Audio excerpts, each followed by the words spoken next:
noite aos nossos queridos irmãos e irmãs espíritas e também os simpatizantes da doutrina espírita. A União Espírita de Iracemápolis, com o seu propósito de levar a divulgação à frente dos ensinos da doutrina espírita, tem hoje a oportunidade de entrar em seu lar para que juntos possamos estudar o Evangelho de Jesus. Para tanto, que possamos pedir o amparo e assistência dos nossos amigos espirituais, que possam nos inspirar para que juntos aprendamos um pouquinho mais desta doutrina maravilhosa e o seu Evangelho, que nos traz o norte a seguir. Na noite de hoje, nós queremos conversar a respeito do tema Sede Perfeitos. Tema esse que está no Evangelho segundo o Espiritismo, no capítulo 17. E fala a respeito do Evangelho de Mateus, no seu capítulo 5, versículos de 38 a 48.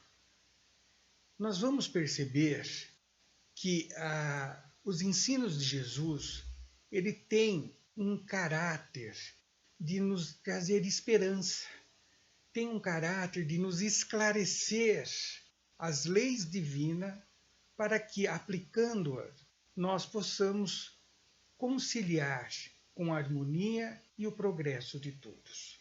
Assim, peço licença para que juntos possamos então ler estes versículos que pretendemos comentar. Diz: ouviste que foi dito, amarás o teu próximo e odiarás o teu inimigo. Eu, porém, vos digo, amai a vossos inimigos, bendizei os que vos maldizem, fazei bem aos que vos odeiam e orai pelos que vos maltratam e vos perseguem, para que sejais filhos do vosso Pai que está nos céus. Porque faz que o seu sol se levante sobre os maus e bons, e a chuva desça sobre justos e injustos. Pois se amardes os que vos amam, que galardão tereis? Não fazem os publicanos também o mesmo? E se saudardes unicamente os vossos irmãos, que fazeis demais? Não fazem os publicanos também assim? Sede vós, pois, perfeitos, como é perfeito o vosso Pai que está nos céus. É essa passagem do Sermão da Montanha. Passagem esta que Jesus está falando sobre o amor, sobre a convivência entre as pessoas. Então ele nos faz uma referência muito interessante, que é, por sinal, característica do Mestre.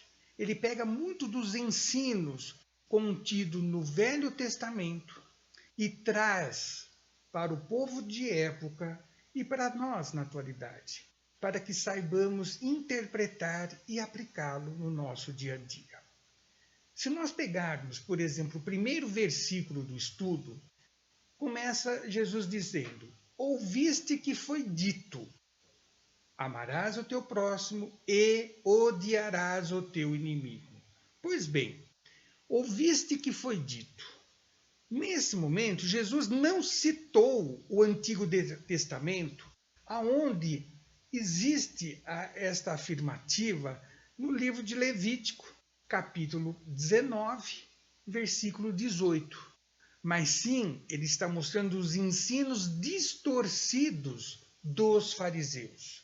Porque Jesus, quando inicia o seu ministério, ele diz: eu não vim destruir a lei, mas dar-lhe cumprimento. Pois bem, então Jesus vem tirar as nódoas que foram introduzidas nas leis divinas. Por quê? Se nós pegarmos o livro de Levítico, no capítulo 19, versículo 18, nós encontraremos a seguinte citação: amarás o teu próximo como a ti mesmo. É esta afirmativa que está inserida no Velho Testamento. É essa a leitura que devemos fazer deste ensino. Já o odiarás o teu inimigo, por isso que Jesus diz, ouviste que foi dito, referindo-se à tradição, ou seja, aquelas culturas que foram sendo praticadas com a introdução de outros conceitos, criando assim na população uma nova forma de conduta. E diz que anulará os mandamentos de Deus. Assim, vejam, odiarás o teu inimigo não consta nos ensinos sagrados. Foi colocado justamente porque nós sabemos que aqui naquele momento havia uma grande procura da pureza da raça, da pureza da cultura daquele povo especificamente. Então Jesus vem justamente esclarecer, vem trazer ao homem a transparência da verdade. E aí ele acrescenta, eu, porém, vos digo, olha a autoridade moral do Cristo Jesus, dele poder falar isso diante dos doutores da lei, diante dos sacerdotes, dos publicanos, dos fariseus, dos saduceus.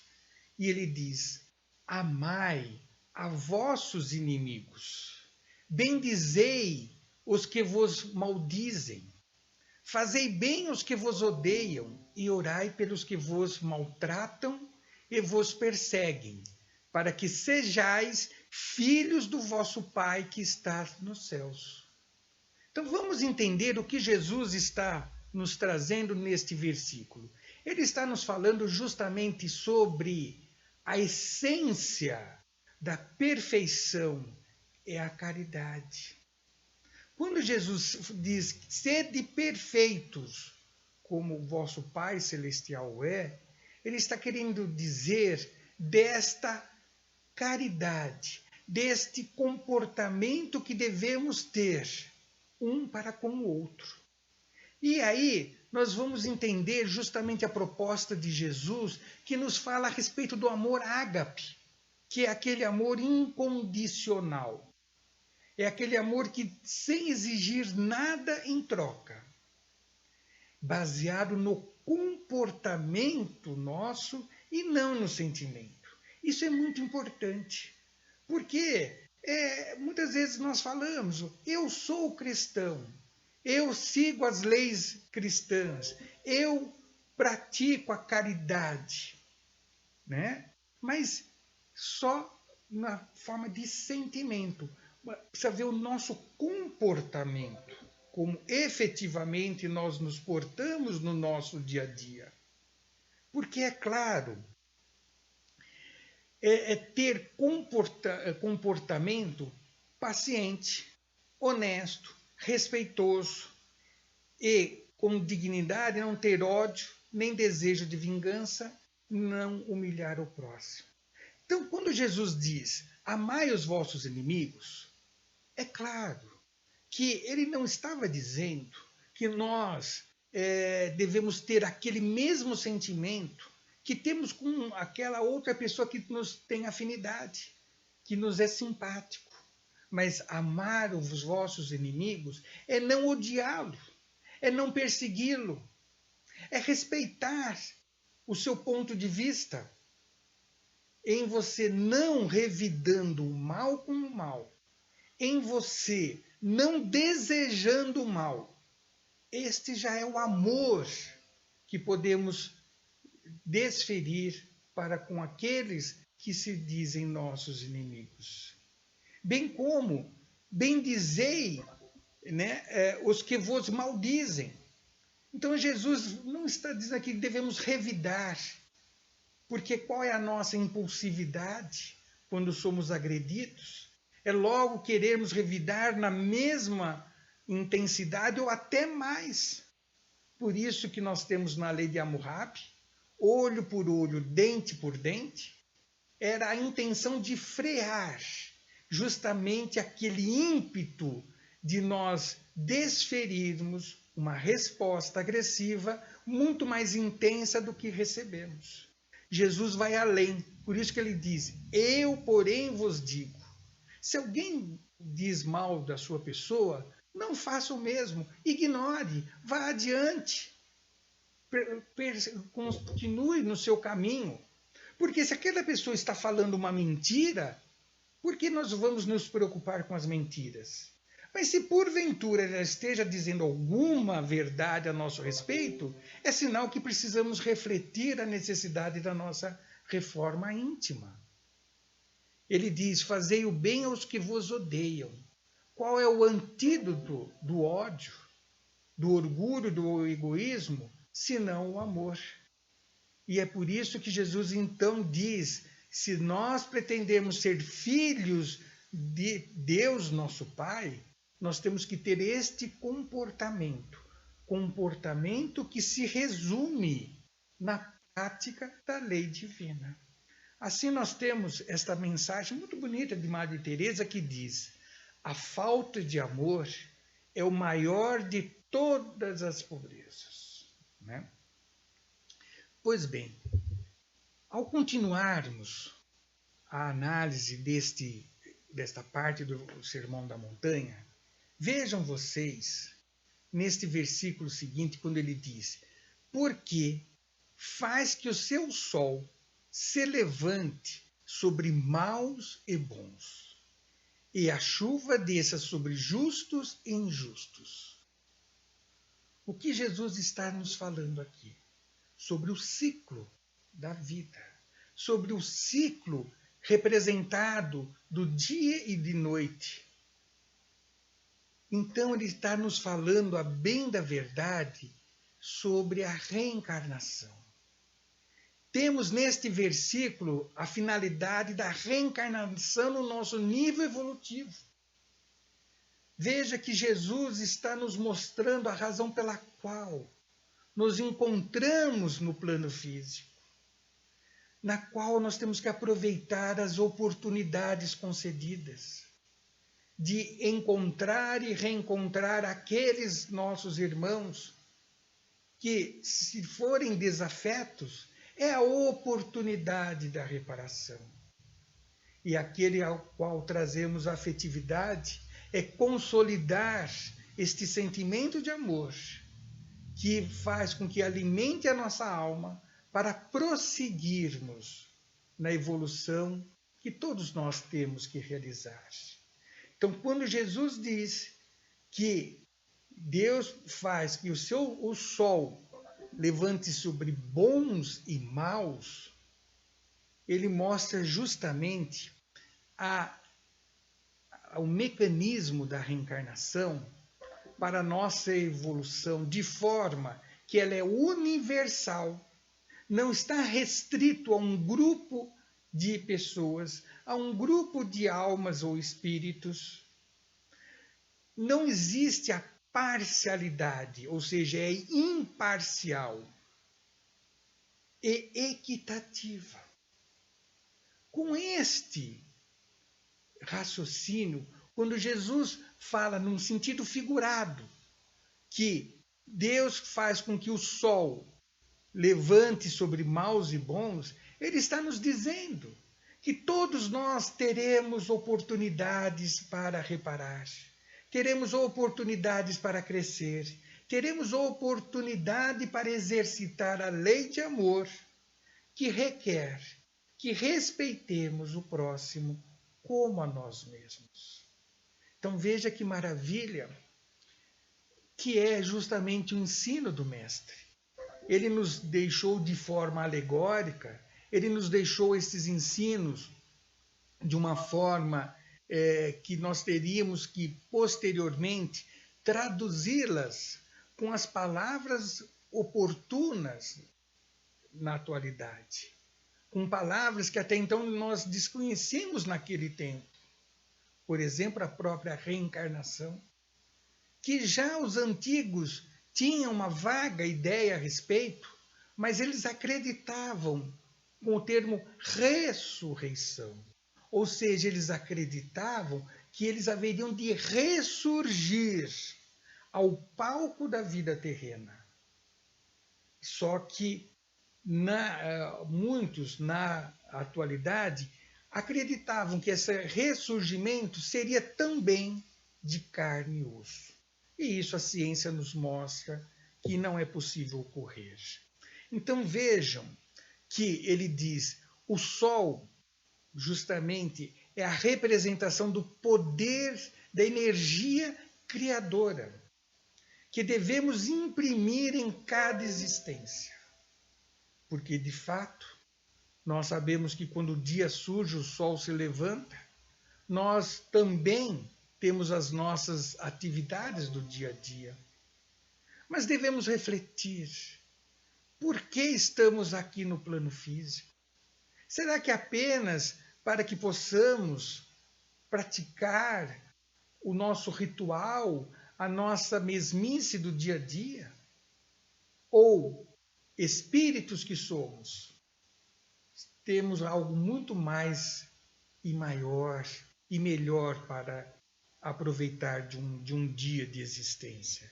Então ele nos fala de forma alegórica que o sol se levanta para bons e maus, para os que queiram não aproveitar esse dia, essa existência. Podemos reclamar de tudo e de todos, ou podemos aproveitar a energia do sol e construir o nosso progresso e a nossa evolução. E ele diz também, e a chuva desça sobre justos e injustos. A chuva, por sua vez, como diz, é o simbolismo que representa o esforço e trabalho em favor do próximo e, consequentemente, de nós mesmos. Porque nós precisamos mudar este paradigma que de há muito o homem insiste em vivenciar. Este paradigma de viver para si, para o proveito próprio, para saciar suas necessidades e, quem sabe, até o supérfluo. Quando, na realidade, nós, espíritos que somos, devemos entender que o nosso trabalho deve ser uma resultante de esforços que vá beneficiar tanto a nós mesmos como ao próximo. Por isso que ele diz que o labor do nosso trabalho evolutivo deve também agraciar aqueles que convivem ao nosso derredor e desfrutar também daquilo que podemos produzir. Então, vejam como Jesus tinha que falar de uma forma simbólica para um povo de época extremamente humilde e simples. Ele não poderia falar de uma forma mais explícita, mais teórica, porque o homem de época não tinha capacidade de refletir, sobre coisas abstratas. Então ele fazia comparações com o seu cotidiano, com as coisas que eles conheciam e dominavam. Assim, ele também aproveita para mostrar o quanto nós precisamos mudar esses nossos paradigmas, porque ele fala no versículo seguinte: pois, se amardes os que vos amam, que galardão tereis? Não fazem os publicanos também o mesmo? Então veja que Jesus está mostrando justamente que é fácil pessoas se unirem por uma diversão, as pessoas se unirem por uma tendência política partidária, as pessoas se unirem até pelas práticas esportivas. Mas veja que é justamente um amálgama que une essas pessoas muito fragilizado, que passado aquele momento, ele se dilui, ele se desfaz, quando até não se revolta. Então o que Jesus diz que esta superficialidade de sermos respeitosos com aqueles que são respeitosos conosco, é muito fácil de fazer. Mas Ele quer justamente de nós que sejamos filhos de Deus. E Deus, que criou todos iguais, todos somos filhos do mesmo Pai, temos a mesma origem e teremos o mesmo destino. Só que neste entremeio, criamos dificuldades, criamos preconceitos, criamos situações distorcidas da lei que faz com que amanhã teremos que colher adversidades, dores e sofrimento. Vejam que desta forma, dizer que Deus castiga, dizer que Deus está punindo, é, na realidade, uma grande ingenuidade. Na realidade, nós estamos colhendo hoje aquilo que nós plantamos ontem. E já estamos semeando para uma colheita próxima e futura. Por isso que Jesus nos recomenda. Por que criar inimizade? Então, se alguém te deseja mal, não revide com mal. Corte esse tipo de ligação para que amanhã não tenhamos que conviver em situações, muitas vezes, de união, debaixo de um mesmo lar, debaixo de um mesmo setor de trabalho ou de um convívio social, onde vamos ter aquela aversão gratuita, ou então aquelas facilidades de contendas. Tudo porque nós revidamos o mal com o mal. Assim Jesus diz que é fácil amar, cumprimentar, se regozijar com os nossos semelhantes. Mas o que ele pede é algo além. E ele diz: e se também se saudardes unicamente os vossos irmãos, que fazeis demais? Não fazem os publicanos também assim? E por que ele cita os publicanos?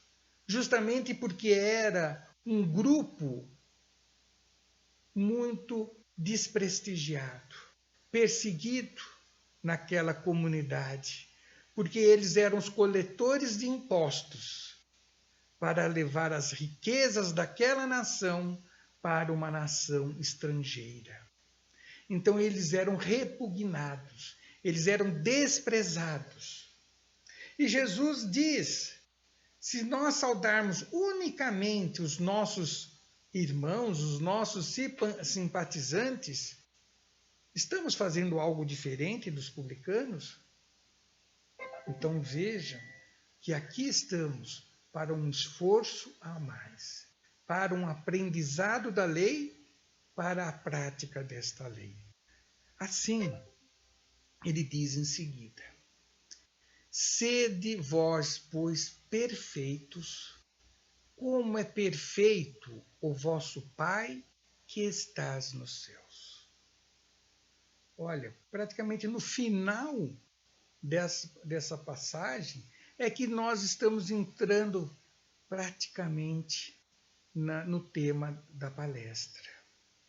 Jesus diz: sede vós perfeitos. Esta palavra perfeito foi por nós traduzidas desta forma. Porque esta palavra, se nós pegarmos o original grego, ele está escrito teleios. Teleios é uma palavra grega que significa pleno, finalizado, completo, perfeito também. Então, o que ele está dizendo, na realidade, quando ele nos compara que devemos ser completo como o Pai, vosso Pai está nos céus. Ele está querendo dizer que seremos completos quando aplicarmos a lei divina. Esta lei que já lá nos Levíticos nos ensinava que devemos amar ao próximo como a nós mesmos. Então, ao aplicarmos esta lei, nós estaremos completos, seremos plenos de realizações, perfeitos no sentido da prática integral da lei. E não naquela ideia de perfeição como Deus o é. Até porque jamais poderemos nos igualar a Deus. Então, é uma tradução que devemos melhor entender. Então, Jesus se limitou a lhes apresentar um modelo de algo completo, de algo que tem começo, meio e fim, que é justamente Deus. E ele diz que se nós aplicarmos a lei de Deus, estaremos agindo de forma plena, completa, correspondendo àquilo que Deus espera de cada um de nós, que espera da sua criação. Então, ele está nos dizendo para que nos esforcemos para atingir esta condição. Agora, como vou poder atingir esta plenitude se de repente eu faço diferenciação na atitude para com o meu próximo? Se de repente eu tenho comportamentos desiguais?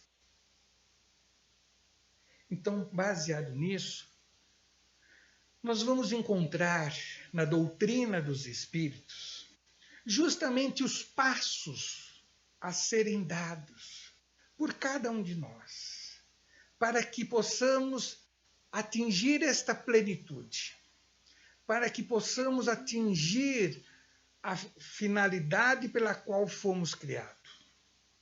E aí, nós vamos então ver justamente nas características do homem de bem o comportamento que devemos galgar, lutar, conquistar a cada dia, a cada momento, a cada oportunidade.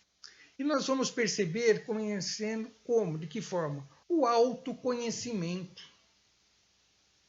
Porque é interessante, nós sempre nos achamos que somos bons, que não erramos, que é o outro que errou, que é o outro que fez a coisa que não devia, que o outro tem que melhorar, e às vezes até pessoas dizem, aquela pessoa tem que estar hoje aqui ouvindo a palestra, ia ser direitinho para ela. Não, ela cabe direitinho para nós, que estamos aqui, juntos, participando desse estudo. Então, ter este autoconhecimento é você se posicionar diante a evolução, reconhecer suas falhas, seus vícios, suas mazelas, não ter vergonha, e sim ter a coragem de assumirmos o nosso nível evolutivo, mas o nosso, não do nosso irmão, não do nosso vizinho, não de outras pessoas. Assim feito, nós vamos então, nessa fé em Deus, que nos alimenta a confiança, buscar dar um passo além. Deixar o fardo pesado das imperfeições, para que possamos, aliviados deste fardo, construirmos as virtudes que, a bem da verdade, já existem em nós, em forma embrionária, onde precisamos desenvolvê-las, cultivá-las, para que elas possam crescer e criar a nossa identidade. Assim fazendo, precisamos ter sim esperança, e o Evangelho do Cristo é pura esperança. Ele nos dá justamente esta energia de acreditar no amanhã. E quando nós temos a esperança, nós temos uma capacidade muito alta de suportar as adversidades do caminho. Porque sabemos que ela é passageira, que ela é temporal. Quando temos a esperança nas palavras do Mestre, que ele nos diz: vós sois deuses, tudo que eu faço vós podeis fazer. Ora, então eu preciso aprender a fazer o bem, a amar o próximo. Com esta esperança e acreditando no amanhã, nós vamos ter a resignação. Esta resignação é justamente, não é de simplesmente aceitar tudo sem contestar, sem refletir, sem analisar. Não, não é essa a resignação. Resignação é no sentido de acatar a lei de Deus como justa, perfeita e boa. Por quê? Quando nós entendemos que a lei foi criada por Deus e ele jamais haveria de criar algo que tivesse que ser reparado, melhorado, ou seja, incompleto, nós temos que nos submeter a esta lei. Então, a resignação é acatar a lei. Porque muitos de nós queremos confrontá-la. Queremos mostrar que ela não está certa, que existem outros caminhos de viver. E quando assim o fazemos, saímos de um caminho seguro para nos precipitarmos nos abismos das dores e sofrimentos. Compreendendo que precisamos aplicar a lei, e que lei é esta? É justamente a que Jesus resumiu: amar a Deus sobre todas as coisas e ao próximo como a si mesmo. Feito isso, teremos naturalmente um comportamento de beneficência. Porque é interessante, hoje, quando nós vemos uma pessoa que pratica gestos benevolentes, nós achamos atípicos, até certo modo anormal. Quando não, queremos até condecorá-las com medalhas e honras, diplomas de benemerência. Quando na realidade é a atitude natural que todos nós deveríamos ter. Ser beneficente é querer o bem do próximo. E quando nós queremos este bem e proporcionamos este bem, naturalmente nós teremos maior número de amizades, facilidades nas nossas caminhadas e ombro amigo quando necessitamos de repouso. Com isso, o que vai se criando com esta estrutura que vai sendo pouco a pouco edificada? A solidariedade. Vejam vocês, a solidariedade também é algo natural. Ser solidário. Em que sentido? Muitas vezes, aquele nosso próximo desconhece algo e você, trazendo conhecimento, deve compartilhar com ele. Se ele tiver dificuldade na execução, exemplifique-o junto com ele. Então, esta é a solidariedade cristã. Este é o comportamento natural, que, diga-se de passagem, é o que os mentores espirituais nos dizem a respeito de irmãos que já convivem em mundos já felizes. A solidariedade é algo natural. A hierarquia é pela autoridade moral. Mas aquele que está com uma autoridade, vamos assim dizer, maior do que o outro, não é motivo para ele de orgulho, de vaidades. Não. ele sente a obrigação de ajudar aquele que precisa conquistar o patamar que ele já chegou. Esta é solidariedade. É estender a mão para que outros venham, né, em condições de crescimento e aperfeiçoamento. Com isso, vejam que interessante que estas características vai moldando o nosso ser.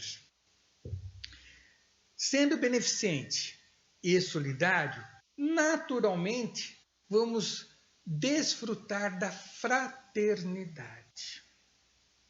Mas é aquela fraternidade aonde somos verdadeiros irmãos. Não só de ideais, mas em tudo, em comportamento, em sentimento. Porque muitas pessoas fazem parte de certas confrarias, de certas agremiações, mas aonde estão muito mais motivados pelo orgulho ou pelo egoísmo de manter aquela fraternidade. Mas a fraternidade que é apregoada pelo Cristo é justamente de ter para com todos este sentimento de proximidade. Por isso que ele diz: amai os que vos odeiam, bendizei daqueles que maldizem. Ou seja, sejamos fraternos. Porque não adianta alimentar a hostilidade, a agressividade, o negativismo. Ser fraterno é justamente trazer para próximo de si aquele irmão que às vezes traz alguma dificuldade, alguma limitação.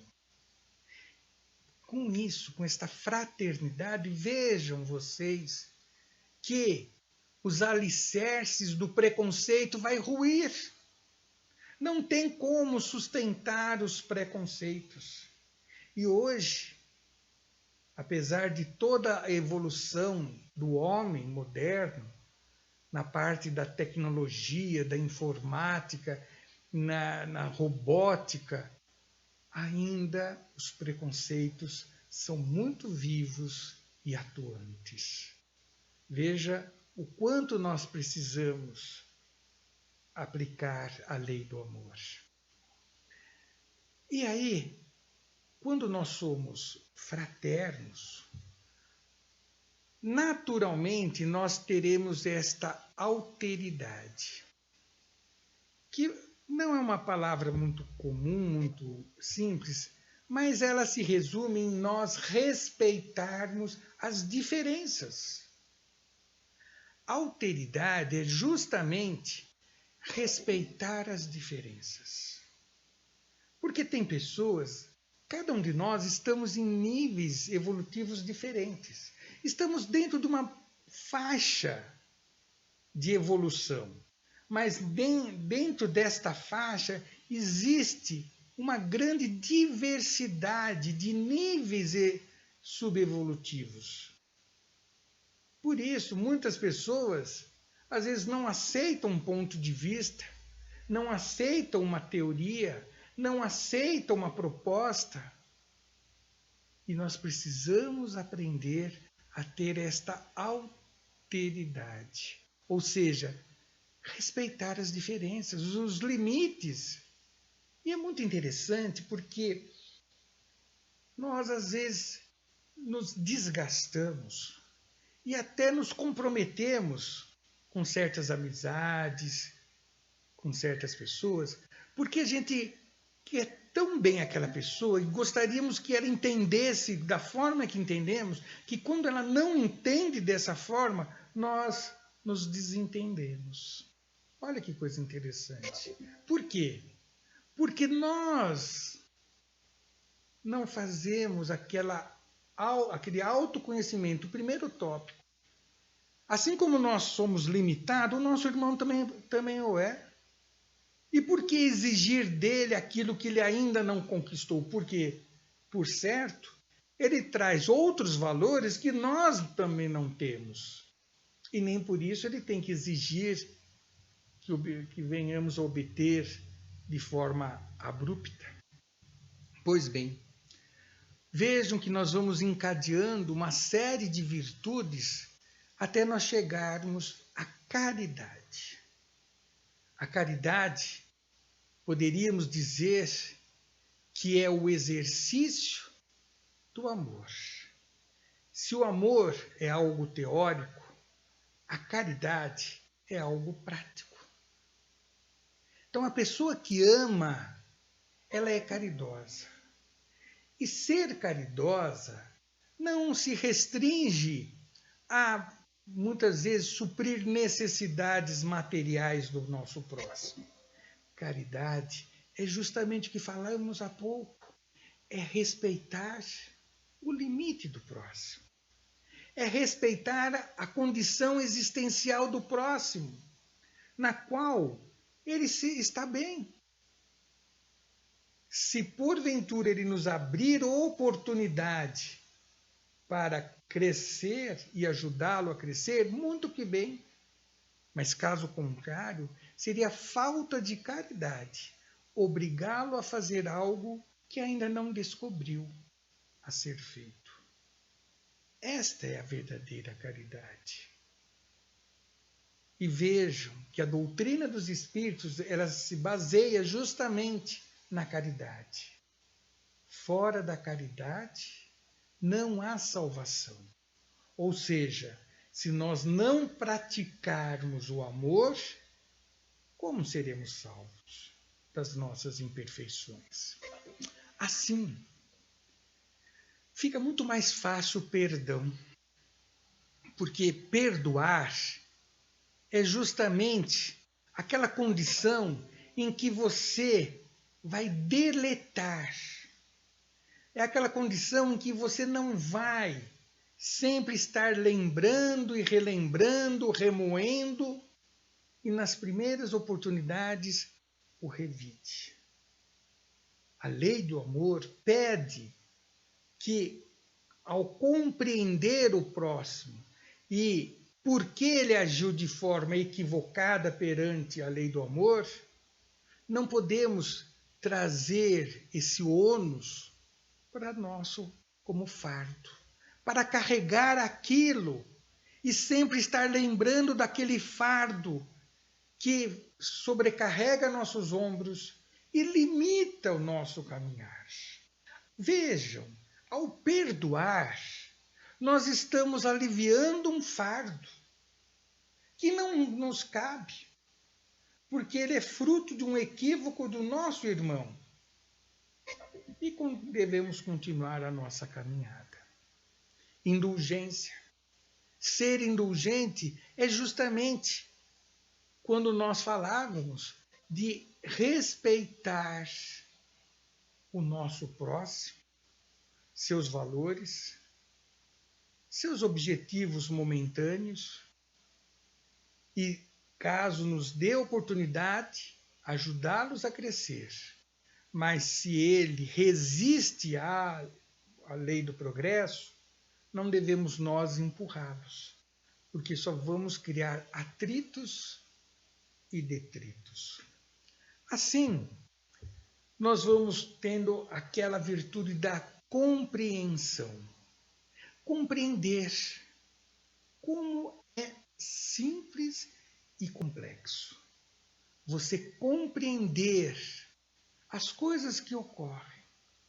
Compreender o nosso irmão, compreender uma situação, compreender aquilo que chamamos de enfermidade. Como agora que estamos convivendo com esta realidade, não diria dolorosa, mas uma oportunidade de revermos conceitos e valores para mudança de paradigmas. Quando nós temos compreensão das coisas, vamos entender o lado bom de tudo, mesmo daquilo que supostamente que seja negativo. É aquela velha ideia, vamos ver sempre o copo meio cheio, não meio vazio. Então, como os dias que hoje estamos enfrentando, muitos tendo que ficar na quarentena, em seus lares, grande oportunidade de restabelecer laços que de há muito foram rompidos e oportunidade de fortalecer sentimentos como esses que estamos relatando nessas características. Assim, vale a pena perseverar. Temos que ser perseverantes. A perseverança é justamente saber que vale a pena lutarmos, vale a pena perdoar, vale a pena se calar quando muitos falam e não sabem do que dizem. Perseverar sempre no bom caminho. As adversidades faz parte do nosso crescimento. As experiências, as provas, é o que vai dar a chancela do nosso progresso. Por isso, não temos sempre que perseverar. E assim, seremos vistos como pessoas boas, que é o homem de bem. Bondade. Veja que interessante. É um comportamento natural que, se todos tivessem este comportamento, fruto de toda esses passos que nós falamos, teríamos já vivendo num mundo feliz. E olha que interessante, caímos na humildade. Estamos no final das virtudes e vamos justamente cair na humildade, que é a primeira virtude a ser construída em nós, como diz as bem-aventuranças. Porque se não formos humildes, jamais conseguiremos todas as outras etapas anteriores. E quando nós nos dispusermos a nos despir do nosso orgulho, do nosso egoísmo, então teremos condições de fazer esta caminhada firme e segura. Assim, meus irmãos, precisamos de muita dedicação e amor. Por isso que Jesus nos diz: sede perfeitos, como vosso Pai Celestial é perfeito. Ou seja, sejamos todos esses valores, que possamos completar toda esta peregrinação, para que possamos então galgar um degrau acima e outro mais, até chegarmos ao nosso destino.